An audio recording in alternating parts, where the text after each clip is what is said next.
आज हमारे साथ हैं नई दिल्ली लोकसभा क्षेत्र से सांसद मीनाक्षी लेखी जी। मीनाक्षी लेखी जी, आपका स्वागत है समाचार। बहुत बहुत धन्यवाद।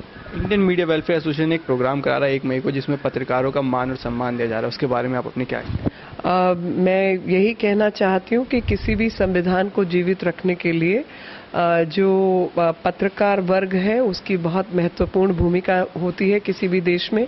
और ऐसे में जहाँ पर पत्रकार वर्ग में कुछ कुरीतियाँ ज़रूर आई हैं, लेकिन बहुत बड़ा वर्ग है जो कि अभी भी ईमानदारी से देश के प्रति काम कर रहा है और लोगों के बीच में सही मुद्दों को लेकर जागरूकता पैदा कर रहा है। और जहाँ पर सही मुद्दों को लेकर जागरूकता लोगों के बीच में पैदा हो रही है, वहाँ पर उन सबका सम्मान करने से समाज अपने आप को ही सम्मानित महसूस करता है। मैं सबको बहुत बहुत बधाई देना चाहती हूँ, अपने सब पत्रकार मित्रों को, और यही उम्मीद के साथ कि हमारे यहाँ पर सुपारी पत्रकारिता कम से कम होगी और देशभक्ति की पत्रकारिता अधिक से अधिक होगी। बिल्कुल, पत्रकारिता की बात आई तो एक मुद्दा भी चल रहा है कि राहुल गांधी 60 दिनों से तकरीबन अपनी छुट्टियां काट के आए हैं। एक सांसद को चीज़ शोभा देती है? देखिए, कोई व्यक्ति कैसे अपना जीवन निर्वाह करना चाहता है तो उस पर उसको मैं भाषण नहीं दे सकती, लेकिन इतना ज़रूर कह सकती हूँ कि आपने बाहर भीड़-भाड़ देखी होगी, इलाके की समस्याएं सब जगह हैं। लोगों ने आपको बहुत उम्मीद के साथ भेजा होता है और वो चाहते हैं कि आप उनके बीच में रहें। और मुझे नहीं लगता कि मैं ज़िंदगी में भी कभी भी 60 दिन की छुट्टी मैंने कभी भी नहीं ली है, लेकिन अपनी अपनी किस्मत है, शायद हमारे जैसों की किस्मत में छुट्टी है नहीं तो किसी और की किस्मत से कोई रंजिश नहीं होनी चाहिए। अच्छा, एक विपक्ष आपको घेरने में लगा हुआ है भूमि अधिग्रहण बिल के ऊपर लेकर, क्या है आखिर ये भूमि अधिग्रहण बिल जिससे किसानों को फायदा होगा? देखिए, पहली बात तो ये है कि भूमि अधिग्रहण बिल का जो नाम है वही गलत है। वो भूमि अधिग्रहण बिल पहले होता था पूर्व में। आज जो है वो फेयर कॉम्पनसेशन यानी सही मुआवजा और सही मापदंड के साथ जो किसान है उसको मुनाफा प्राप्त हो, ये इस अधिनियम का नाम है। और नाम में बहुत कुछ रखा है क्योंकि यही इसका काम भी है। अभी तक 2012 से पहले का जो इस देश के किसान का एक्सपीरियंस रहा है वो बहुत खराब रहा है। कभी 10 रुपए एकड़, कभी 150 रुपए एकड़, इस तरीके के भाव पर उसकी ज़मीन हथिया ली गई और ना तो उसके बच्चे को कहीं नौकरी मिली और ना ही उसको उसका कोई लाभ मिला, और इस वजह से वो अपने आप को कहीं ना कहीं ठगा महसूस करता है। लेकिन अब जो बिल आया है और 2013 का जो बिल है, मुझे हंसी आ रही थी जब मैंने बहुत सारी पार्टीज के बड़े बड़े नेताओं को देखा पार्लियामेंट से लेकर राष्ट्रपति निवास तक पद यात्रा करते हुए। मैं कहा ये तो भाई सब के सब आधुनिक भारत के जमींदार हैं। तो ये लोग जब मार्च ले रहे हैं तो हंसी आती है, क्योंकि जो एक 80% किसान वर्ग है इस देश का, उसके पास 1 एकड़ से कम की जमीन है। तो जिसके पास 1 एकड़ 2 एकड़ की जमीन है वो 4 आदमी 5 आदमी के परिवार का पेट नहीं पाल सकता उस जमीन पर आश्रित रहकर। और इस देश की जो सबसे बड़ी समस्या है आज, वो समस्या जो है वो रोटी रोजगार की समस्या है। तो आप चाहते हैं कि सब जगह पर एम्स बने, आप चाहते हैं कि सबको कॉलेजेस मिलें, पोस्ट ग्रेजुएशन के लिए किसी के बच्चे को दूसरे शहरों में ना जाना ना पड़े, आप चाहते हैं देश भर में सबको सुविधाएं हो, मेडिकल से लेकर रोजगार तक की, आप चाहते हैं हर खेत को पानी मिले, हर गांव को सड़क से जोड़ा जाए, हर घर को बिजली रोशनी मिले। वो कैसे संभव है जब बिना भूमि अधिग्रहण के? क्या ये संभव है? जवाब है नहीं।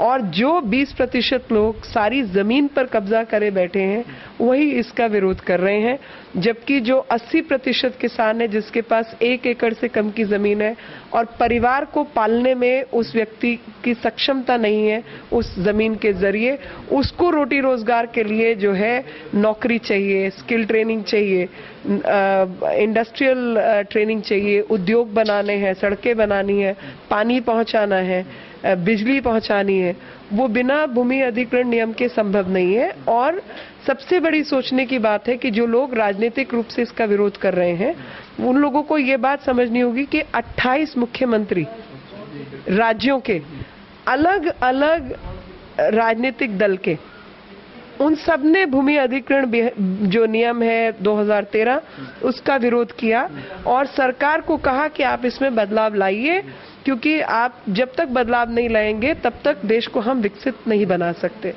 आपको एक और चीज समझनी है कि कांग्रेस ने जब 2013 का नियम लाए थे तो एक बहुत बड़ी शैतानी की थी, और वो इस आस में की थी कि अगर तो ये सरकार में वापस आ गए तो वो जो 13 एक्ट है उनको बाहर रखेंगे और उसके तहत ये भूमि अधिग्रहण दूसरे तरीके से करते रहेंगे, जिसको हम कहते हैं बैकडोर एंट्री। और 13 एक्ट को बाहर रखा और किसानों को ये दिखाने के लिए कि अभी तक के जितने पाप हैं 2012 तक के, वो शायद 2013 का एक्ट लाने से धुल जाएंगे, क्योंकि सारी जमीनें तो अगर आप दिल्ली का इतिहास उठा के देखें वही इतिहास सब जगह का है कि किसानों की जमीन तो गई, लेकिन 2 रुपए एकड़ 10 रुपए एकड़ के भाव से गई। किसान की जो लाल डोरा था उसको आपने बढ़ाया नहीं, तो उसके परिवार को तो रहने रखाने की जगह नहीं मिली, वो एक मंजिल के ऊपर दूसरी मंजिल बनाते चले गए और उसी किराए पर अपने परिवार को पालने की कोशिश की। 2 काम जानते थे, खेती और पशुपालन। तो जमीन हटने की वजह से ना तो पशुपालन कर सकते ना खेती कर सकते, नौकरी कहीं आपने उनको दी नहीं, और जो उनके बाप दादा की जमीन थी जिसपे उन्होंने खेतियां की और उस जमीन को पकाया, वो आदमी आज खेतीहर मजदूर हो गया और एक जुगी बस्ती से बदतर जगह में उसकी रिहाइश हो गई, क्योंकि वहां पर कोई म्युनिसिपल फैसिलिटी जिसको आप कहते हैं सड़क, बिजली, पानी, सड़कें चौड़ी, वो उसको उपलब्ध नहीं था, क्योंकि सारा का सारा अजीबोगरीब तरीके से हुआ डेवलपमेंट था। लाल डोरा होने की वजह से वो उस रिहायशी जगह के बाहर बना भी नहीं सकता था। तो जो 13 एक्ट बाहर रखे, जिसमें एटॉमिक एनर्जी का है, रेलवेज का है, रोड्स का है, पावर का है, तो उसके बहाने इन्होंने जमीन कब्जा नहीं थी। अभी हमारा ये कहना है कि जो 13 एक्ट बाहर थे, हमने उन 13 एक्ट को जमीन के अधिग्रहण के नियम के लिए लिया है, ताकि वहां पर भी स्पष्ट रूप से हर किसान को सही मुआवजा मिल सके और वहां उसके साथ धोखा ना हो, और डिस्ट्रिक्ट अथॉरिटी जो है वो उसी गांव में जाके वहां पर सुनवाई करे और वहीं उसका मुआवजा। और इसके साथ ना केवल वो किसान जिसके पास जमीन है, बल्कि वो लोग भी जो कि उस जमीन से जुड़े हुए हैं, कि यानी जो निर्वाह जीवन उस जमीन पे करते हैं, मजदूरी करते हैं, रिहाइश है, कुछ और है, उन लोगों के भी रख रखाव की जो देख रेख है और उनकी जो नौकरी है वो सरकार उपलब्ध कराए। एक अब ये कहा जाए कि बीजेपी को रोकने के लिए, या ये कहा जाए कि मोदी रथ को रोकने के लिए एक तीसरा मोर्चा बन गया जनता दल, क्या कारगर साबित होगा बिहार इलेक्शन में?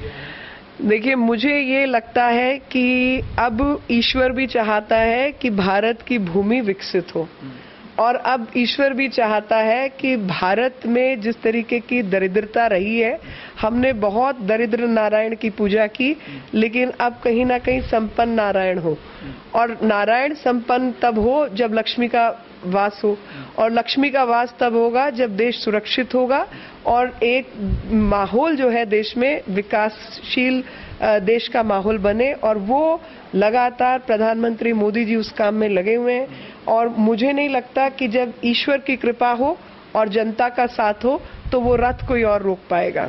अच्छा, जैसे आप दिल्ली के सांसद भी हैं, और बात करें दिल्ली सरकार की, तो अरविंद केजरीवाल ज्यादातर ये आरोप लगाते हैं कि उन्हें उन्नति करने के लिए, उन्हें ज्यादा के लिए केंद्र सरकार पैसे नहीं दे रही है, तो इसमें क्या? मुझे हंसी आती है कि उनको जो शीला दीक्षित का बजट था उससे ज्यादा बजट में पैसा मिला, और जब शीला दीक्षित के बजट से ज्यादा पैसा मिला तो यानी ये तो वो निकम्मे बच्चे हो गए जो जेब खाली करके ही घूमते हैं। उनको पैसा कहाँ खर्च करना है, कैसे खर्च करना है, कैसे रोजगार दिलाना है, उनको समझ ही नहीं है। तो वो सिर्फ रोज जाके अपने पिता से कहते हैं पैसे और दो, पैसे और दो, पैसे और दो।